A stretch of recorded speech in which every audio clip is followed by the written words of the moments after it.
Institutions, it's Thursday, January 30th. And this morning, we're going to be working with Buildings and General Services on their section of the capital bill, the governor's proposed budget. We have with us Commissioner Maloney from BGS, who's going to give us a broad introduction on this site, and then we will shift over to Joe Asia, I'm assuming, to go through the line item requests. Commissioner, welcome. So good morning, members of the committee and Madam Chair. I'm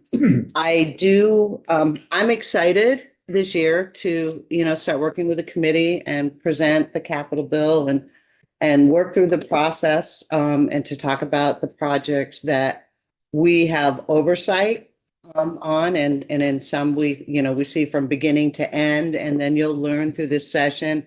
There are agencies and departments that we consult with and guide. So I would like to just take a moment in the book that was handed out to you.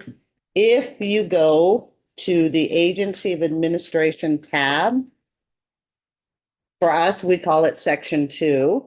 And you'll understand that as you build your bill. Section 2 is the Agency of Administration, but it is really the Department of Buildings and General Services. And you'll see in the first paragraph, it says the sum of 32.4 million is the total amount requested for fiscal year 26 and 27 to be appropriated to BGS.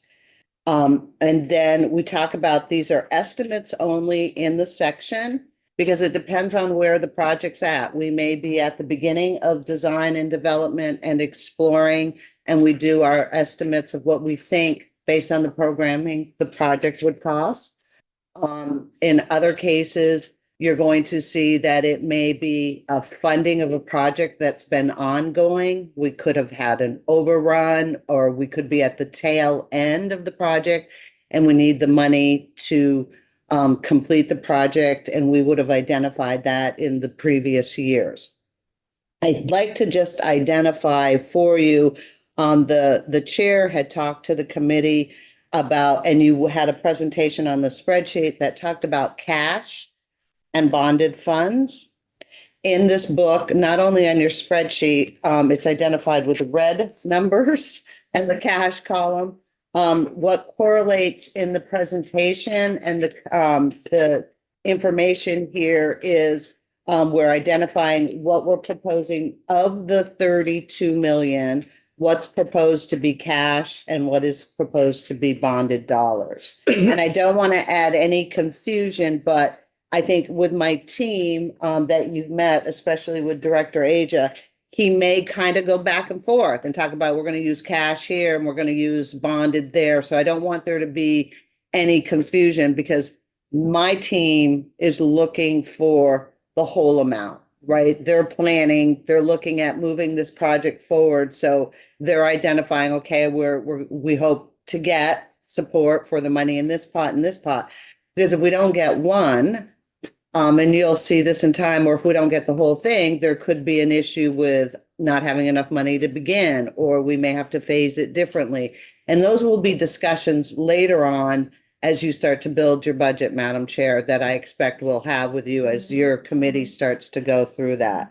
So I just wanted to identify, I'm not going to go through the projects. I will say, even coming back, there are going to be standard items that we request every year.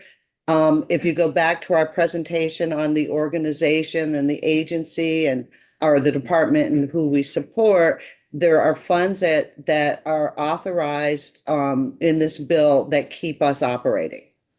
And you're going to have a discussion. Major maintenance is a big one. The other thing, if I just like to take a moment because I've spoken with the chair, we used to, the department used to put tables in this book that gave you an outline of this is the project in fiscal year 24. You gave money for design, you gave money for construction or for bidding. In 25, it would lay it out and then what we were asking for. There has been a change in the formatting of the document. She finds it to be a really good tool and was hoping she had shared with me. It would have been nice to see it. So in our presentations, we did not have time to do tables to help to address what your comments. But we have been able to put in the PowerPoint presentations, a summary that I hope will help with that conversation. And I'd appreciate feedback if it does or doesn't. I did speak with Nick Kramer yesterday, and I did indicate that in previous books, that tape was there, and that's really helped. I wasn't really aware of that, and he said that was good feedback to have. Yeah. I said it would be very, very helpful, particularly when it's a new committee. Really helpful to have that because you can see conceptually where the project has been and where it's going. Yeah, not to get into the weeds, but we've modernized some of the way the department's modernized how it does some of the submissions. And the table is not a part of that, and it doesn't automatically connect with the finances. So we heard you, we've been talking about it, and, I believe you're going to be able to at least get a good overview of that, and we will try to apply that. And as time goes on, if we need to get more detail on a specific project, it will probably be a little bit easier. But to recreate it was honestly too much. So that gets into what I was saying. You may need, committee will need at some point some of those information on some of the projects, and that's where ask the question. It's really important to have that information. And that also, I just want to connect what you were saying with the spreadsheet. So it's a total for 2 years, In that opening paragraph. 32,469. So on the spreadsheet, if you go to line 21 on your spreadsheet, if you go way over to column F on lines 21, you will see 32,469. Okay. If you go to the left of that, there's 4 columns.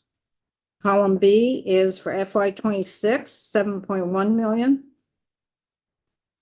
Column C, FY 26 cash is 8.9, so that gets added in. Column D is FY 27, which they're projecting 16.3 million for FY 27. We also need to look at that column as well, because we do a 2-year budgets. So those two, FY 26 and FY 27, they're intertwined. You can't make a decision on one without making a decision on the other. And that's one thing that is, I think, different in the book that we proposed. We did give you that highlighted summary so you could correlate back and forth. And then the total bonded for this particular section 2 is 23.5 million. The total amount, because you got to add the cash fund to that, is 32.4. Right. That's how the spreadsheet correlates with the book. Which will change next year. Like 32 could be 40 next year, right? Because Yeah, another 8 million. A lot could change. Yeah. I mean, we could leave here with 30 million. Yeah. We could leave here with 34 million. We could leave here with 25 million in bonding and 5 million in cash. Yeah. Well, my point, I guess I didn't make it involved, but to the new people, it's like, you don't know what next year's cash is. So like, you That's just keep true. that in the back of your Yep. head that there will be, in theory, cash next year too. It's just not, Right. we don't know what it is. That's absolutely true. So with that, if you don't have any questions, further questions of me, I would like to turn it over to Director Joe Aja to start walking you through section 2 of the capital bill and an overview of what we are asking for and why we are asking for it. Joe or Cole, I sent you the Zoom link before the meeting. Did I have it, Bill? I'm joining now. Okay. Joe. We gotta talk about this area. Out there. Well, it's not. He's getting kicked off. Well, you can't, so The chair, right? we'll come up with something creative. Okay. You don't have to do it right now. I'll slot it out. That was my idea, Joe. What? Move the wall. Move the wall. That's a later conversation. Let me tell you, we will get into that. That is a later conversation. If you're doing expansion, you gotta move these walls.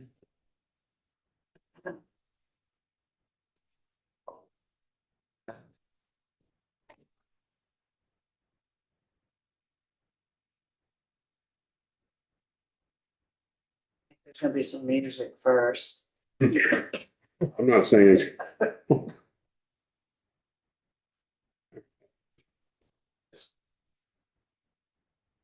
That's your laptop is the wall. Why, is he sick? You're not sick. No, no. No, no, it's just cold. It's just like we need a little summer. Yeah, we really do. But in the wrong day. All right. Can you make that It's gorgeous. I told you I'm glad we Getting did there. the same thing yesterday. Oh, I know. You know, walking. I might do that pretty well. Sounds I'm beautiful. gonna button. Try that one again. Now I'm wearing a scarf. That's why you're cold. You need your neck covered. Or it's cold in there. It's 5 degrees outside today. Try to save money. I know you come from the banana belt, but come on. It's winter. It's not cold. It's cold. I'm never cold. It's cold in there. It was every day. Well, we have Hey, hot flashes. James, pass me those cookies. I wondered where those suckers were. Right. Talk about high maintenance. I gotta take tax. Okay. It's only 9:30 in the morning. You're eating cookies. It's not even hunger. It's anxiety. This Stress eating. Run that. Yeah, and I've lost 10 pounds on that stress. Eat. Our guests like some cookies. Yeah, but everyone like cookies. Not quite yet. Clementines too. Joe's are. Yeah, I'm trying to get my view on my computer, so I'm not having to turn around. You want a cookie, Joe? No, I'm good. I don't need a cookie. The two Joes up there, that's trouble. Thank you for the offer, The Joes. Okay. there we go. The right button. Right, not the right thing then. I believed in you the whole time, Joe. Did you? That's wonderful. Founded didn't, but I did. Well, we're done. We're at the end of the slide. Oh, Technical difficulties this morning. I apologize for that. Here we go. All right, for the record, There you go. Joe Agee, the Director for Design and Construction with Buildings and General Services. So going through here and following up what the Commissioner has mentioned, we're working on section 2 of the capital bill. First up is major maintenance.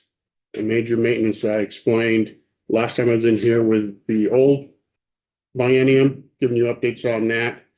Where we have 234 buildings, roughly just over 4 million square feet. Just in our buildings, and just it's worth about a little bit more than $900 million for replacement value.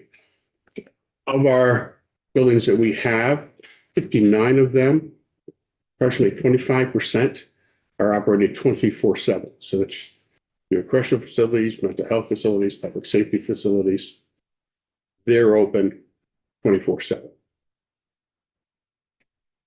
Some of the labs that we have are not physically operated, but some of those experiments and stuff like that are ongoing. So like the HVAC system is a 24/7 operation also. And that's not included in our 25%. So for the funding of what I have here on the screen is showing you approximately where the major maintenance funds are going to the types of facility that we have. So I have listed our correctional facility, courthouses, labs, mental health, miscellaneous. Those are some of the warehouse, storage buildings, the likes of that.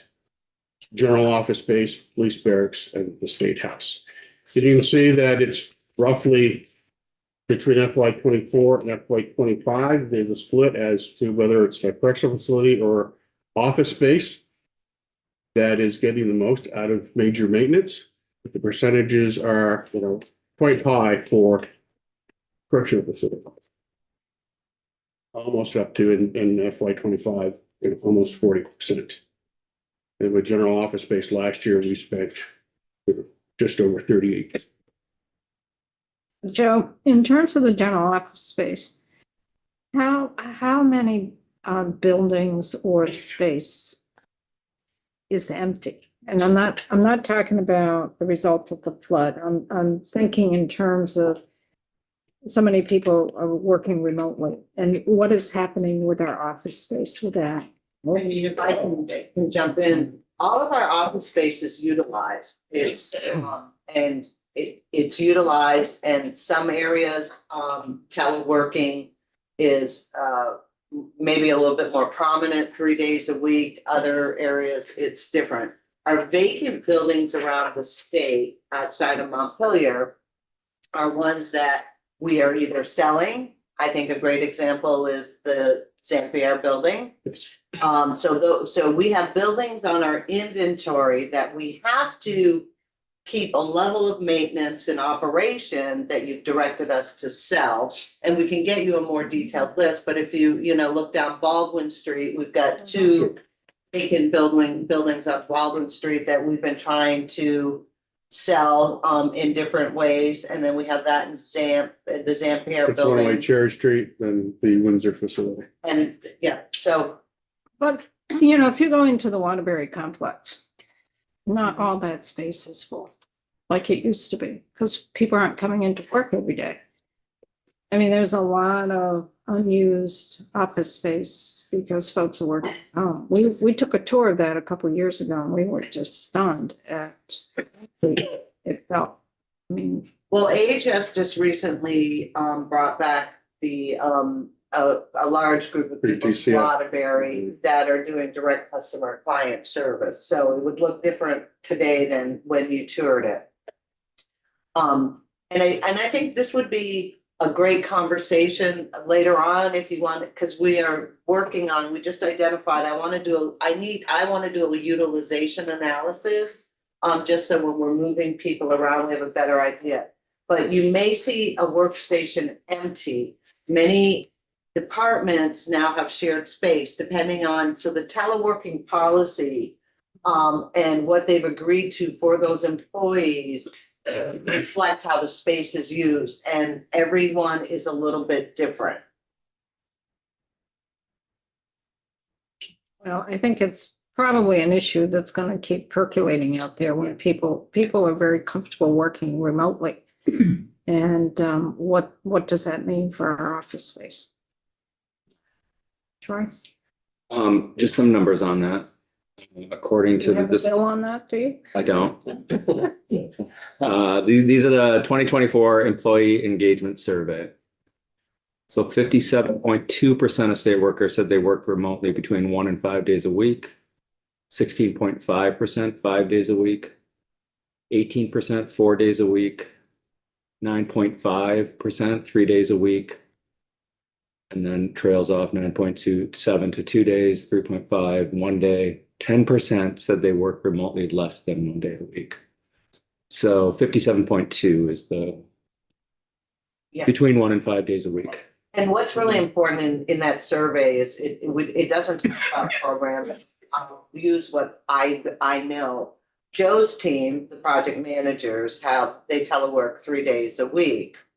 Just using that as an example. But of those 3 days, they're actually not in their home office, they're out in the field on their projects. So when he looks at, his spacing and stuff, so when you come in the office, it could be the telework day, but some of his staff use that teleworking day to be out in the field. So every department is a little bit different, and I am not an expert on those. But when BGS moved out of 2 and 4 Aiken Avenue, they went into smaller space, but we got bigger hallways. At 133, but they took into account the teleworking concept and how they were going to use it. So I understand what you're saying, and we are trying to, when people put in requests for space and reuse or realignment, we are trying to look at what does it look like today. Do you have your hand up? too? I do not. Okay, Will and Kevin. Quick question. Commissioner, so you just said that a lot of people, are working in the field and they're considered working remote. Some are, yes. Yeah, and I believe that, I know, but do you have that data broken down? Because I just find it odd that they would be in the field, but we're counting that as remote. Because to me, remote work's just totally different. Well, But But I think I'm using my department as an example. So Right. again, every department is different, so you cannot take that statement and Okay. apply it across. So our staff may choose they could be at home teleworking, working on their design, but they also are out in the field. So if they were assigned, their workstation is Montpelier, and we said you had to come into work every day, they were still gonna be out in the field. And so that's probably not a great example, but working with Joe, a lot of his staff, they're out in the field, depending on what their project is. I mean, That's correct. They go to these projects and then Mad, it doesn't matter if you're working from home or if you're in the office. and also some of the stuff that makes it difficult, and I think that's where, the reuse would come in. If you look at 133 State Street, we're on the 5th floor. Tax fills the other floors, except for the first floor, which is roughly split. The difficulty there is because of the requirements of the tax department, we just can't move somebody into part of their space because of that conflict. AHS has HIPAA regulations and likes of that. And so that's that difficulty that here's where you could consolidate, but you can't merge those two different departments and divisions. So that's sort of the harder part of that. And Yeah. it Well, ebbs and and flows. I think that's, and that's a great example of programs also drive utilization of space. So we could have a statewide teleworking policy. And departments are gonna manage that, but then when it comes to the spaces, what do you need? And Joe's referring to, HIPAA and driver or privacy protection, all of your income tax information. There's certain regulations around that. So I think that's another great example. So to just say body after body, space after space is not always logical. But I think what is more important is that we know with the change and with the flooding that occurred in Montpelier, and now that we're sort of over the recent events, that we do have to go back and we have to figure out what is truly available. We have not done that. Eric Pembroke and I just talked about it the other day, and we're starting to collect some of that data.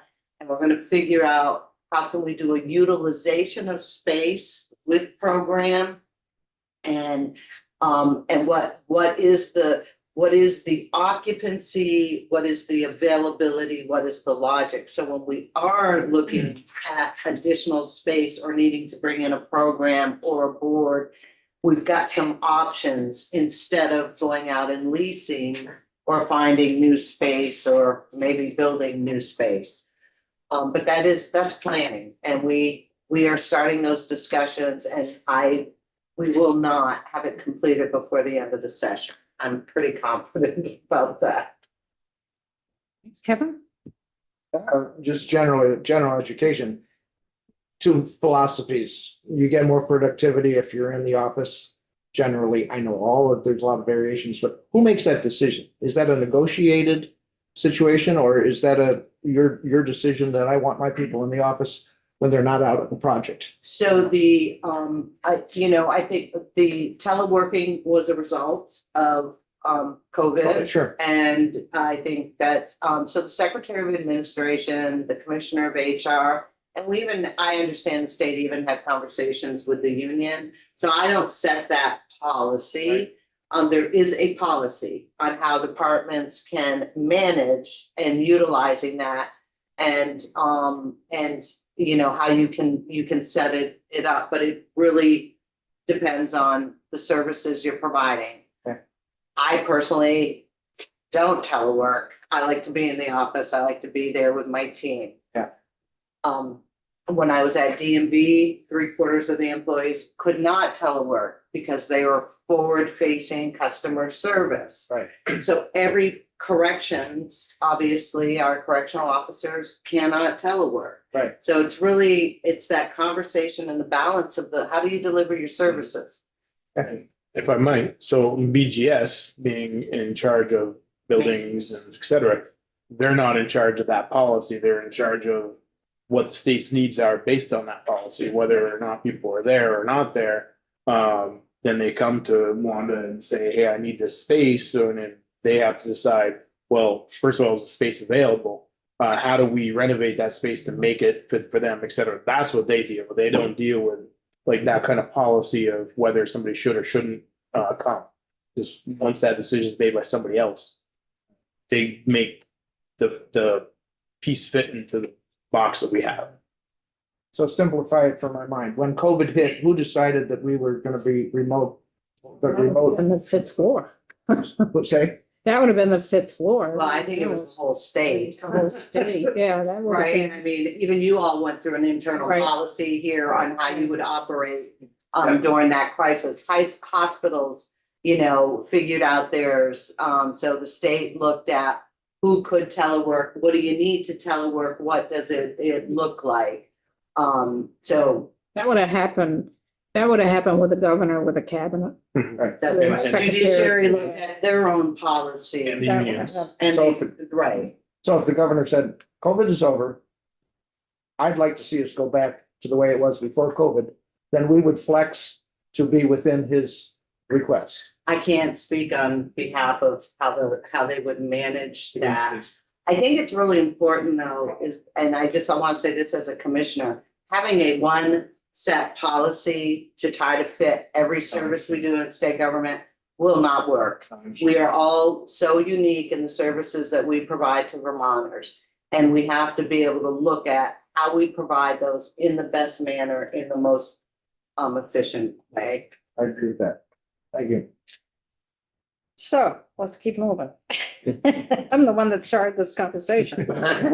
So let's go back to major maintenance.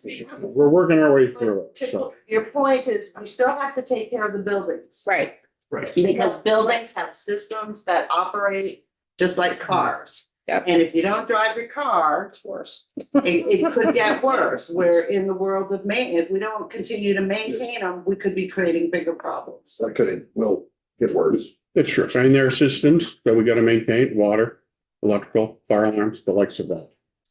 So continuing on with major maintenance and other tail that I have up here is the allocation of program funding. You see that the majority, 84 and 82% out of FY 24 and 25 has gone to plan. So that plan is with the work orders that are coming in. It goes to Lauren Washburn, who is in charge of our major maintenance program. And she then works with our district facility managers who are out there with maintenance and deciding which is a priority one project. Priority one project is, it has failed, it is about to fail, or it's a code issue that we have to update. It's not an emergency. They are literally that, the boiler's dead. We need to act now. Unplanned, though, can be that a boiler has started leaking, but we have time to replace that. So it's not an emergency yet. It could be, but it's not at that point in time. And the 82% with FY 25 is we still have 13% of our funding that is still remaining. So we got, just over $2 million left to get us through to July 1st. So we have projects still to assign, but I mean, that's one of those things that we, Lauren manages and make sure that we have at least $1.50 in the July 1st. You have a question, Troy? If we can just, I'd like to hear your thoughts on the cash aspect of this. This is the first time you're doing major maintenance with cash. I think that's accurate. And it's 50%, 47% of all the cash that's coming into the capital bill is put right here in major maintenance, which is the more, right, it's the more ambiguous category that we're going to be talking about. And I understand why we want to bring cash and pay as we go. I get that. But it's still at the bottom at the end of the day, it's $8 million. That's no longer, or 16 total, 8 here.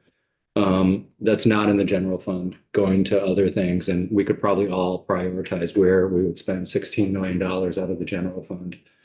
So can you give me just sort of the philosophical approach as to what cash gets spent on before bonded dollars gets spent on? Because this is a really big chunk of the cash that is now infused into the capital bill. I don't have that answer. That's a Well- Nick. I mean, if I can join him, I think what you're saying is with, so all of the major, our proposed budget says in FY 26, the $8 million that is on the screen is to come out of the cash fund that was established.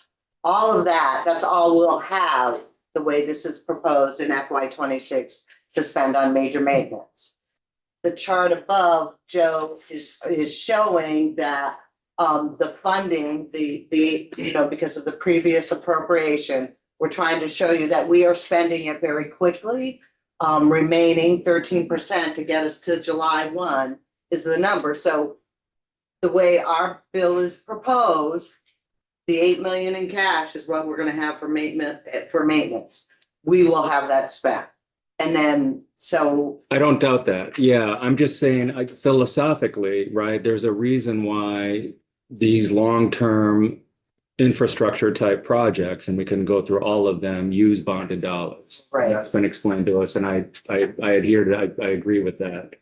We're suddenly infusing $8 million of cash. Again, that bottom line comes out of the general fund that could be spent on a number of things. We're deciding to spend it in an ambiguous sort of way, major maintenance. I'm not saying unimportant. I'm just saying it's less defined. So hold on, just let me clarify my question.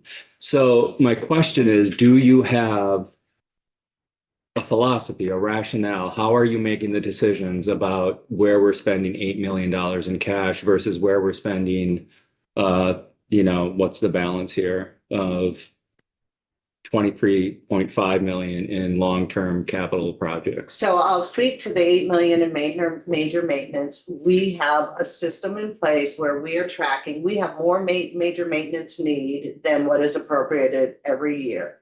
So in this chart, the allocation, Joe, we were trying to identify and show for the committee that we already have a planned major maintenance project, which are not long-term. It could be a boiler replacement, it could be a portion of a roof. We already have a list of what those projects are and where they're going. So it is truly major maintenance on a physical building. But we've always used bonded dollars for that. What I would say is I think we should have the Nick come back in and talk about it. My understanding is this committee, this legislative body with the administration created this fund to infuse the capital bill. And that more philosophical, why did you do that? I think they need to address. Not why did we do that, I understand, but how are we deciding which projects use cash versus which projects use? Well, these aren't long-term, these are not always necessarily 20-year investments. Okay, And so that would make that's, sense yeah, with right, okay. cash. That's what Right. I'm asking. Yeah, is there a rhyme or reason to how you make those selections? Right, and so there is, when they look at the projects, they're looking at, is this a long-term investment? Should we be using bonded money? Or can we use cash in place because of? Right, so is there a rubric for that? I think we should probably sit with the administration and talk about some of their financial logic behind that. But Well, we did know- we do a rubric and propose cash in this? No. Okay, So one thing too, let me just put this on the table. When a project reaches, major maintenance project reaches a certain threshold of how much it is, it used to be like 250,000, 300,000. 750 right now. 750 now. It will then become a line item project Yes. For the most for part. the most part. I mean, if it's So- 800,000, we might recommend doing it out of major so maintenance. most of this $8 million is going to be spent in chunks of 750,000 or less. Yes. Is that fair to say? Yes. Okay. And the way Go ahead. Yeah. and the way I was reading your previous chart is that 84%, 82%, you've actually got a list of all those projects that are planned. This here that's on the chart is shown is what we've already spent. It's not the future. Okay. But yes, right, major maintenance is out there always. There's Yes. always something that needs You've got a repairing. list. So yes, Yeah. yes, we do. And it comes in Right. multiple times a day. Exactly. And something, Longer than you can handle. Yes. right, and some things, all of a sudden, there's an emergency that they need to take care of. So a project that may have been a priority gets bumped down because they have to take care of the emergency. So they do need money in their major maintenance line. They do need money for that, and there's flexibility in that. The question is, and this is what we will get into as the session progresses here, we are tied to the appropriations committee. We need to work with them. We are tied because of the cash that's involved. And when we get into markup, we will adjust these numbers for sure. We will have discussions. And we'll have a better idea where the general fund is, where appropriations committee is. These questions that are being asked, that's the key to our committee work. This is exactly how this will play in to when we do markup. And if I might, Mhm. also for people to remember is that we can only bond so much. We can't just on our own legislature be like, well, they said 100, we're gonna go for 200. It's just not going to work. And what I always remind people of, fortunately, it's just true.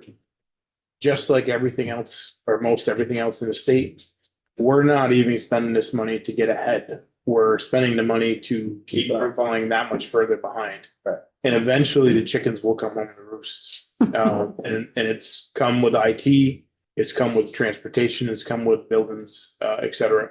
We are not in, we'll say we're rosy, that like our budget is balanced, but it's balanced because we're falling behind. So just keep that in mind when we have to be fiscally prudent, but it's not, we're not building a Taj Mahal and getting ahead. We're just putting Band-Aids in many cases and or even things like say the women's prison, whatever. We're so far behind that we almost think worst. That's what we saw in the historic heights yesterday. Yes, $9 million worth of wants, and they got $1 million to spend. They'll never catch up. yes. And it's probably more than 9 million if we're being honest, but yes, Oh, yeah. but yeah. And when you were flush with money, I think we used to give about 12 million to this program, is that correct? We're up there. It was pre-I. As low as 6. Yeah. Sometimes we're as low as 6. But still not enough. But anyway. And our buildings are getting older. Some of them are deferred maintenance is higher than sometimes what the building is almost worth. And those are the balances that we have to make. Anything else on major maintenance? I think. Not on your end, but on the committee end. No. Anything else? Okay. Up next is planning, reuse and contingency, and we touched a little bit, I think, a discussion a little bit earlier today on the reuse part, the whole telework thing and how some of this is going to play out and what we're looking at.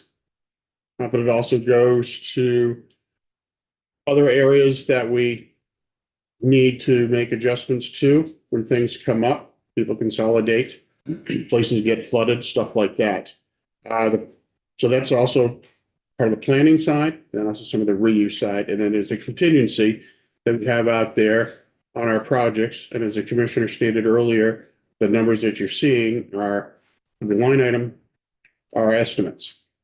Some of those estimates are probably 6 months old, and by the time some of these actually, we've taken our best guess is what the economy is doing, and we are hiring third-party consultants to do these estimates for us. This isn't a WAG that I'm putting together.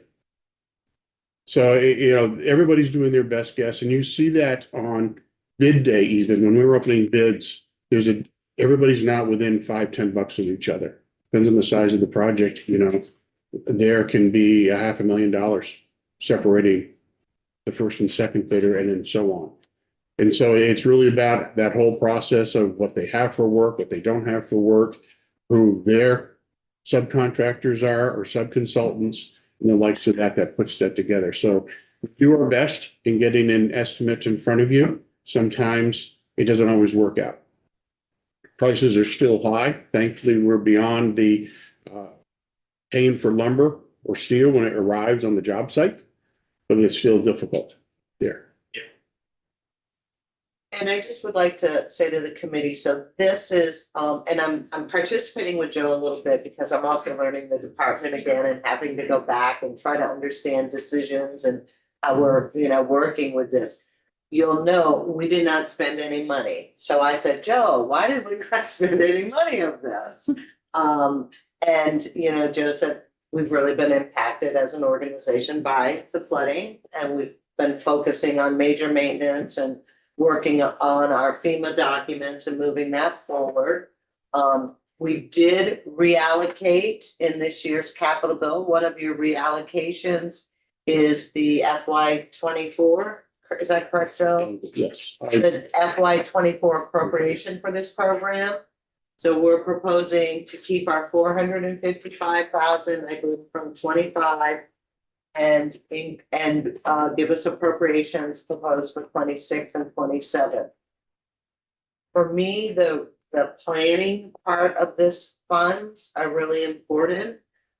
This is where you give us the flexibility, or give me the flexibility to do some of those studies or to look at some of those options you've talked about.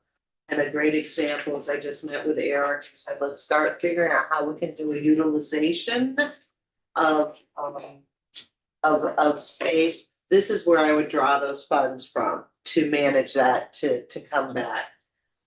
So that's just an example, but even the contingency, Joe had shared with me, we weren't even able to use the contingency because of the bidding environment, because it's up to 100,000. And I think he just said, for example, he's seeing about a $500,000 gap where the projects are over what we estimated. So we have to start over in that scenario. Having the flexibility to use this when appropriate allows us to move projects forward. Kevin, Troy, Troy, I decided not to ask that one. okay, Troy. So I just want to clarify, FY 24-25, you've still got 650 from cash. Mhm. That's unencumbered. And then you've got another 850 in bonded, that's unencumbered from 24-25. Does that feel accurate? And as the commissioner said, we reallocated. Yeah, what was so what was that? 25. 25? From FY 24. So in FY 24 and FY 25, what I have is 620 for cash. So Troy had a different number. Yeah, that- 400 FY 24, 250. It's 250. Uh, I wrote it down. And then, Madam Chair, if you go to the line item on your spreadsheet. Right, reallocations. Yeah, Yeah, it's it's actually in the book, if you go to on your line item. tab. It's 165 on the spreadsheet. Oh, no, 65? yeah, it's section 17. If you go to the authorities tab in your book.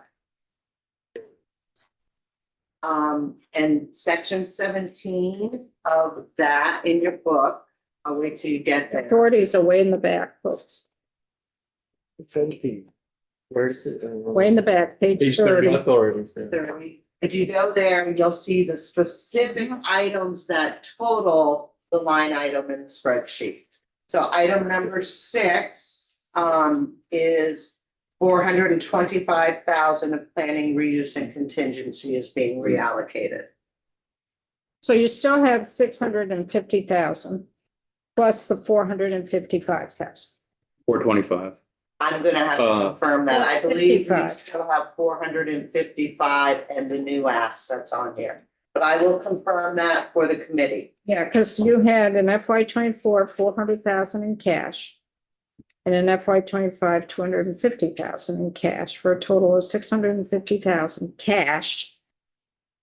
And then minus the reallocation of the 425, that was in FY 24, what you have left in bonded is 455 from FY 25. Yeah, so we will confirm that, Madam Chair, because the way I understood it is we just had, with the reallocation, we only had 455,000 left. and asking for the new. It was a bonded. That's bonded. What I didn't, You didn't include the cash? when we were doing the math, Okay, that got left out. so we will correct that slide and we will update that for the committee.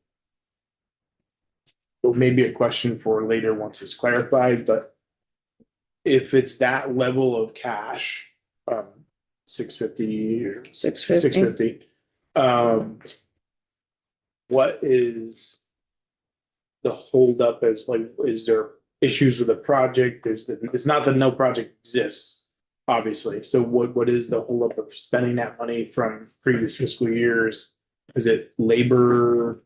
You know, and what kind of things are that we're looking at that holds that from having been spent? Because obviously you would if you could. I'll speak to it. It is doing from the commissioner's office, doing the planning and the reuse. And they were not moving projects forward because we, as an organization, with the staffing that we have, as I understand it, they were focusing on FEMA. And the contingency we would have loved to have used. I'm gonna speak for Joe and let him talk about it, but he had bids that came in over 100,000. Therefore, he had to not accept those bids and he couldn't use the contingency. And Correct, and that is part of the problem. Last year, we did increase the contingency dollar amount from 50 to 100,000. That was substantially great to be doubling that. But again, some of these projects that are going out is just above what our estimates were going in.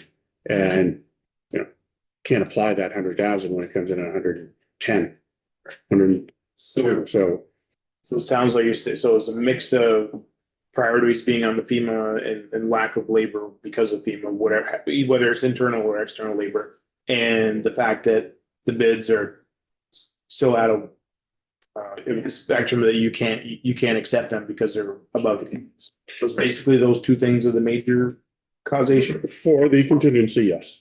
Yes, so for the planning and reuse. planning is not that's what's coming in high. It is more on the labor side of, you know, not being able to get out there and doing these projects that we'd like to get ahead and look at planning, you know, like the discussion around telework, to go out there and start evaluating that.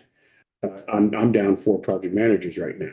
And I'd So be when you're down- talking labor, it's your own employees, it's not with the subcontractors. Yeah, I'd like to, I mean, from a policy standpoint, I'm asking the committee to give me an opportunity as a new commissioner. So there was a decision not to move forward with some planning and reuse.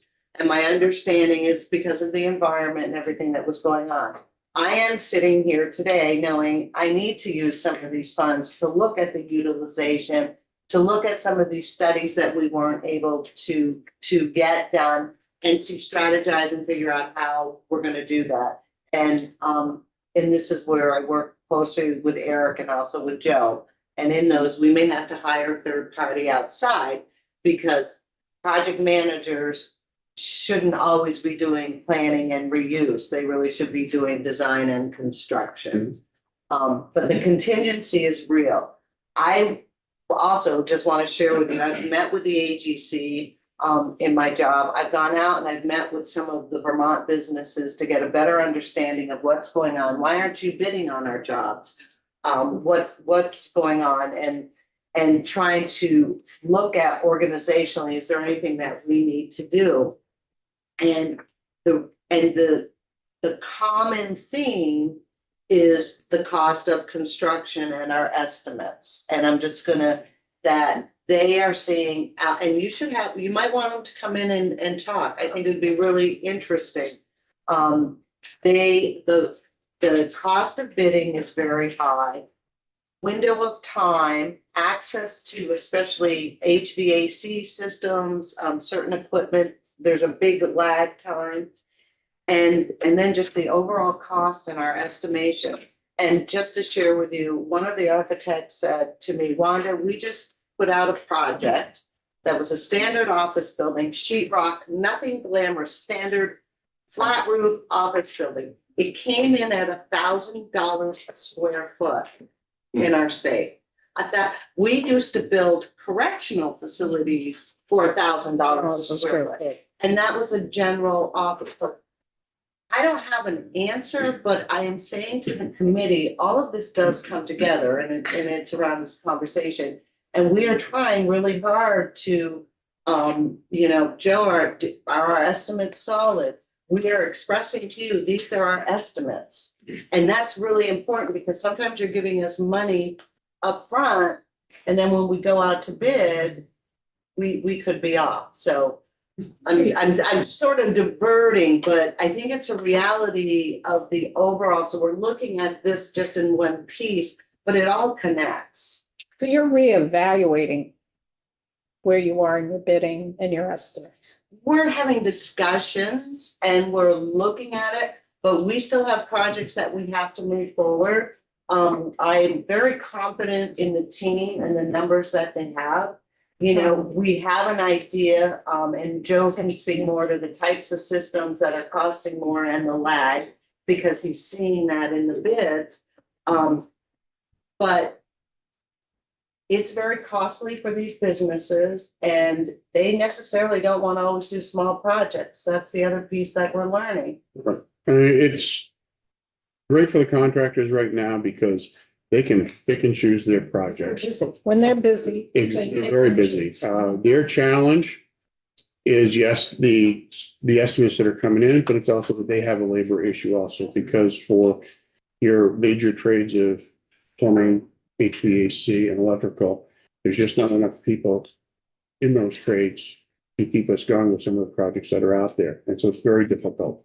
So they do pick and choose. When, you can work in an office building and there may not be any background checks, but you're inside of a correctional facility where every tool that comes in and comes out gets counted and there's a background check. Which job do you prefer? Yeah. It's simpler for them to be managing the office job.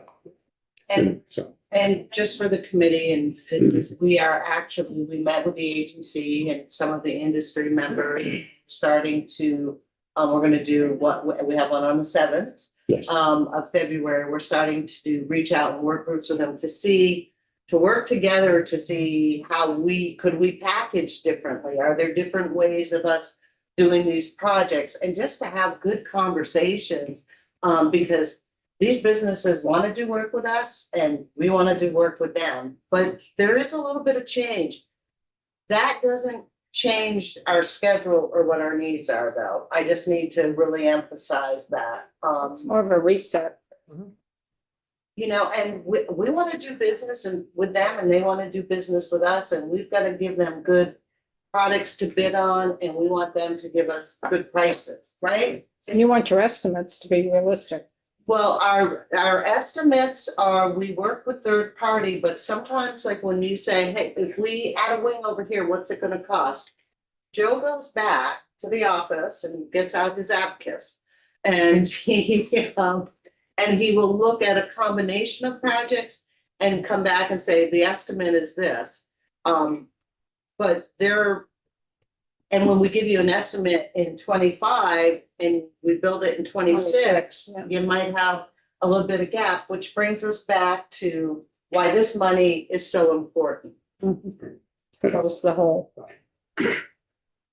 Well, if you could get back to us on the 650 Yes. in cash, because I'm remembering when we were in having the updates on projects prior to the governor's budget, I did ask about that, and I think it's not encumbered.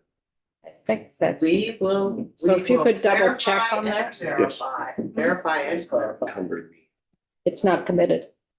It's not in a contract. I Not got us encumbered. way off track, but thank you for the answer. I just Still want to out know if there. it was like I didn't need the details. I just don't know if it was a labor issue. Yes. This one I'm passionate about. I can tell. I can tell. Well, you need the backup. You really do need money. Yeah. Planning, reuse and contingency. One of the other things I'm looking at also is I had a second mechanical engineer for all of, I think, 6 weeks. Yeah. And he went elsewhere. Yeah. Better pay, different state even. Yeah. But part of that is now with the new energy standards also. So when I'm planning a boiler replacement, I'm having to now look at, well, I can't just put oil back. So I have to look at other options. So that's what, this could all get that out in front Yeah. And use some planning money instead of major maintenance and just have it under that design so I can better plan. Because if I'm switching from oil to something else, well, if I'm digging up the oil tank, is there something in the yard I'm also going to need to deal with? And I'd like to get out in front of that, but again, a little bit of shortage of labor on. But you also have to do a life cycle cost analysis too. Yes, we do. Yes. So both of those do come in play. And like with roofs now, when you completely strip it off and it's an insulated deck, we got to increase our insulation, which means now I bring a structural engineer in and can it handle that additional stuff? What are the modifications I have to make? Thank you. Any questions on this? Okay, Moving on. we're done 2 items. Physical security enhancements. Again, as mentioned, That's last week when I was mentioning this, this is to maintain and to upgrade our security infrastructure that's out there. This is through our BGS security and safety. And they're out there, you know, upgrading, adding card readers, cameras, changing out cameras, some of the servers that are behind those cameras, lockdown and panic buttons in different offices, areas around the state. And all that is, you know, it's electronics, and electronics unfortunately is becomes more obsolete than the 20-year time frame. Can I just correct something? The planning reuse contingency, it's 620. In FY 24, we're at 220. Left here, that was our final BAA. So it's Yep, 620, not 650. Sorry for that, All right. be clear. These items here are strictly just for that maintenance and upgrade, and it's not, we're going in and doing a large renovation of a space. That's included in the project cost. This is truly to maintain and add to. So if somebody says, you know, there's a blind spot someplace or something like that, there was an issue that just happened for an event or something like that, and they realize there's that blind spot or whatnot, it's adding a camera to the system and the likes of that, or, you know, sometimes it's even additional lighting that they were requesting for us to be putting in. So it's an interesting gamut of them. You're looking out there from the BGS safety of what this involves. That's basically what it is used for. Questions? Sure. Can you just speak to how that FY 24, your FY 25 is spent, but FY 24, you've still got that $100,000? Yes, and what happens with that is that's a contract was put out and it was not completely consumed. So it may have been a unit price that, you know, we need 5 cameras, but come to find out they only put in 2. Or the labor was less or something like that. That happens and you don't see it as much, but it also happens in major maintenance. Also that, you know, we put a contract out for clerk of the works. Our clerk of the works are typically on our jobs the whole time that a contractor's on the job. It depends on what the project is, but if it's roofing, digging a trench inside a correctional facility, courthouse, they're there all the time. So we've taken our best estimate and said it's going to be a 6-month project, times our best guess is an hourly rate.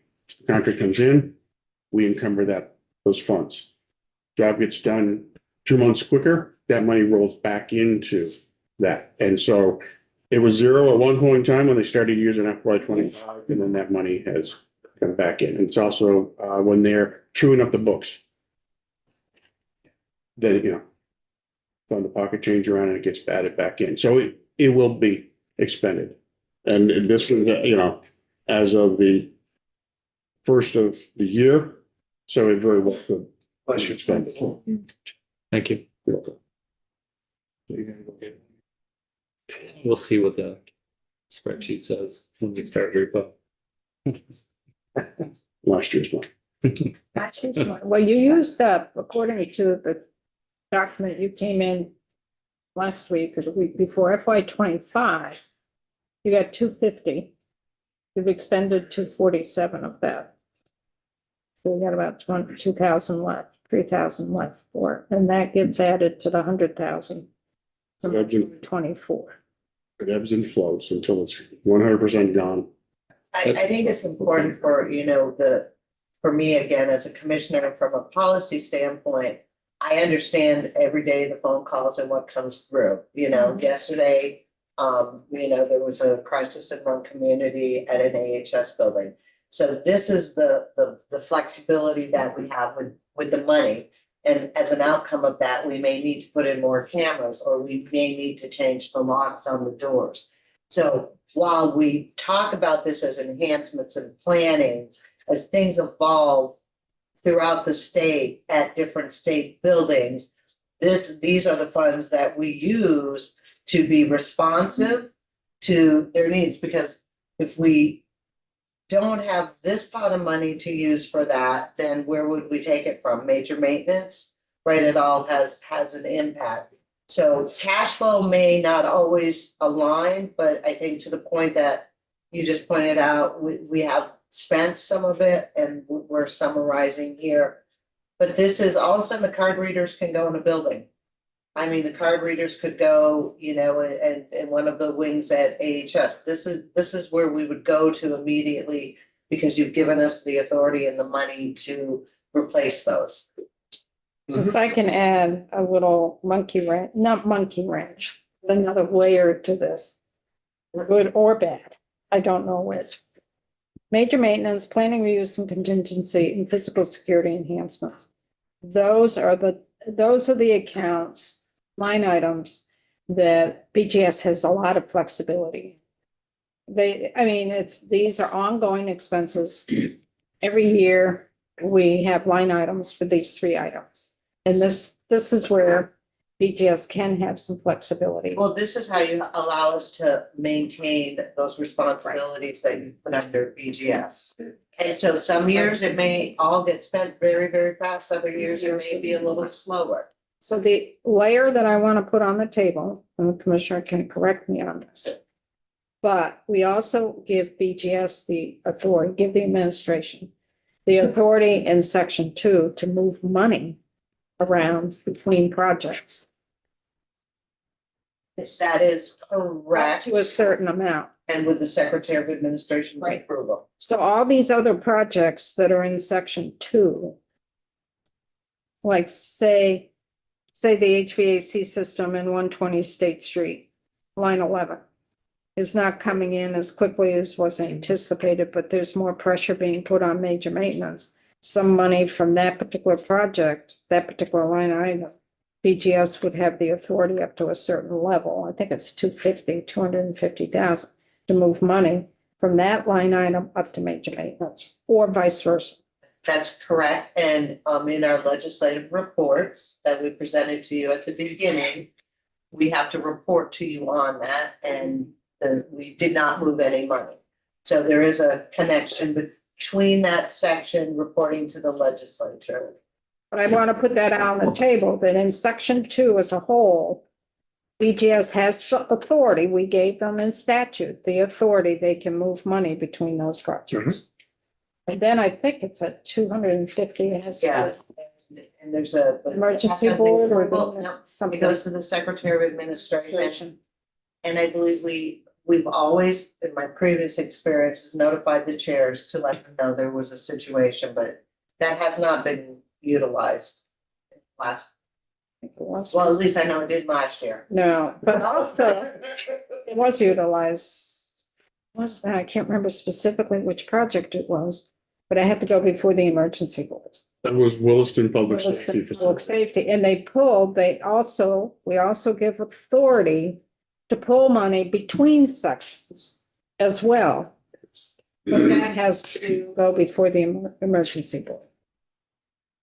So something in Agency of Human Services could get pulled to go to section 2, or something from section 2 could go to Agency of Human Services for some of their projects, or public safety, and that's what happened with Williston. It came in as a cost overrun, and we had to honor that with the contract, and the RFP came back and the bid was awarded, and we had to go somewhere else in the capital bill to pull that money, and it had to come from the emergency board to give that authority.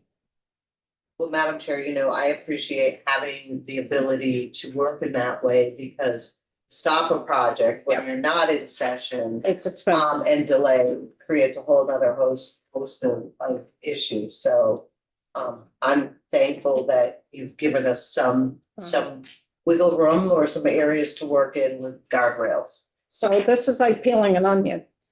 You can look at some of these projects and think they stand alone, which they kind of do. But we've also, by statute, allowed some flexibility for BGS and the administration to move money around because things could happen in September that we did not anticipate, and they need quick access to some additional funding. So keep that in the back of your mind. They do have the ability to move money between those projects. Okay, but these three, major maintenance, planning, reuse, contingency, and physical security, these three items have been ongoing for years. It's really important to BGS to function. And it's a conglomeration of a lot of smaller projects. Questions? Okay, now let's get into some specific projects. Statewide stormwater, 3-acre parcel, compliments of the Vermont Clean Water Act. And we have 8 sites around the state, but it is specific to the watersheds for Lake Champlain and Lake Benfomego. We're in our process right now of getting permits for these sites. It has been a little bit more difficult than what we thought, some of these, with the rules that are in play and what we're doing with these sites.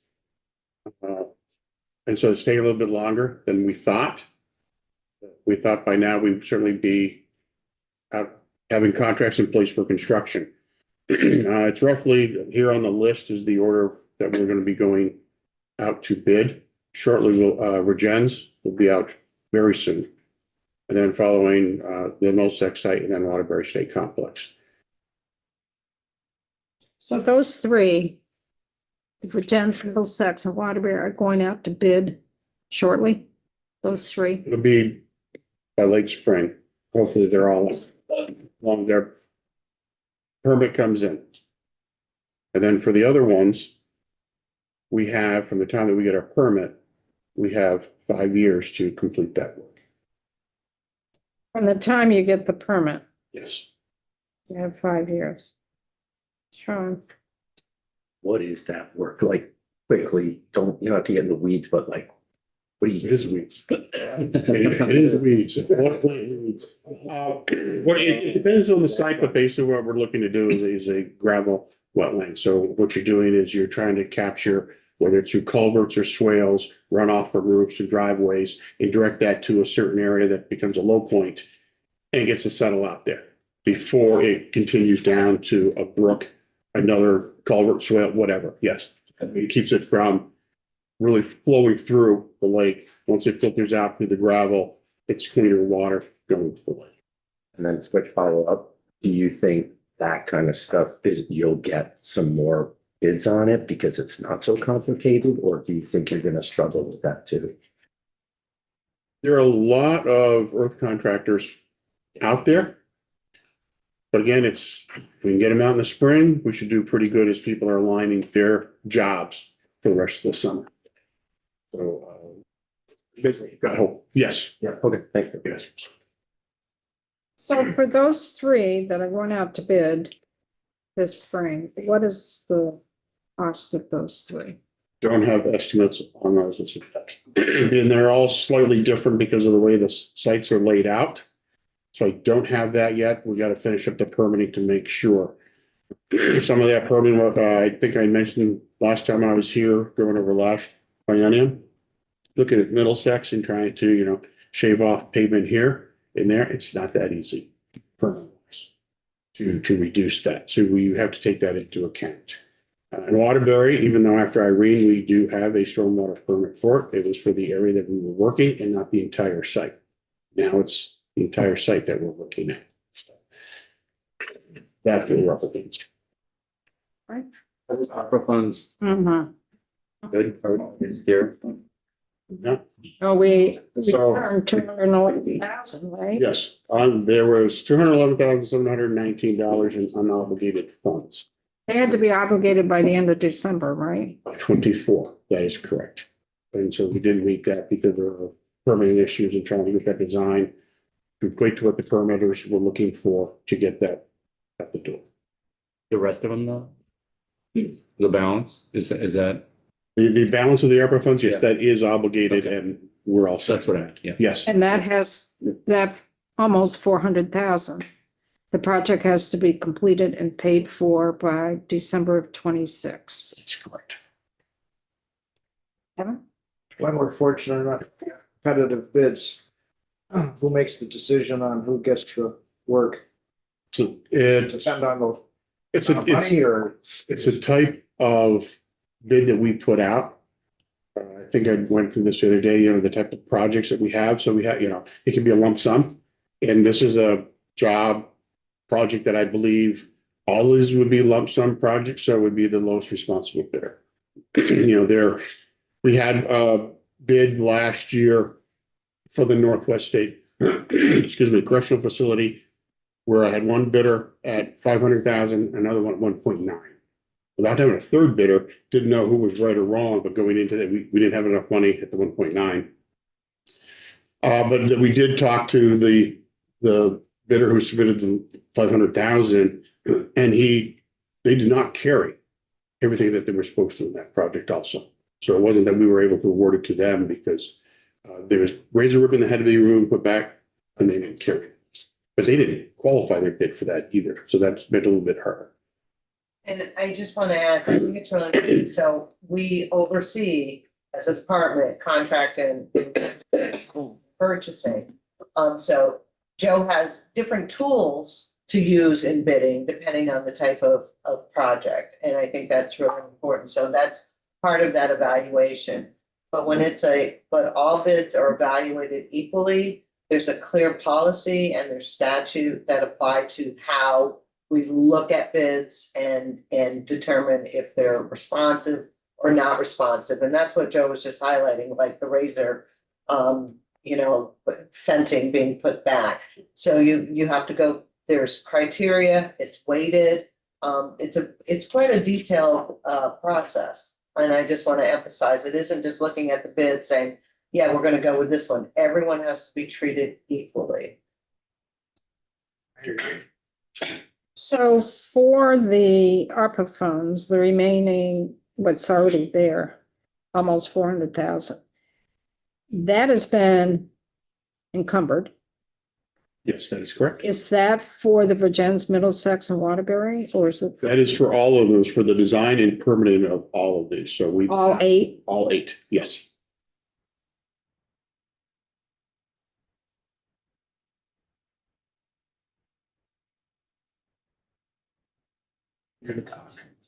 Oh, Gina, Yeah.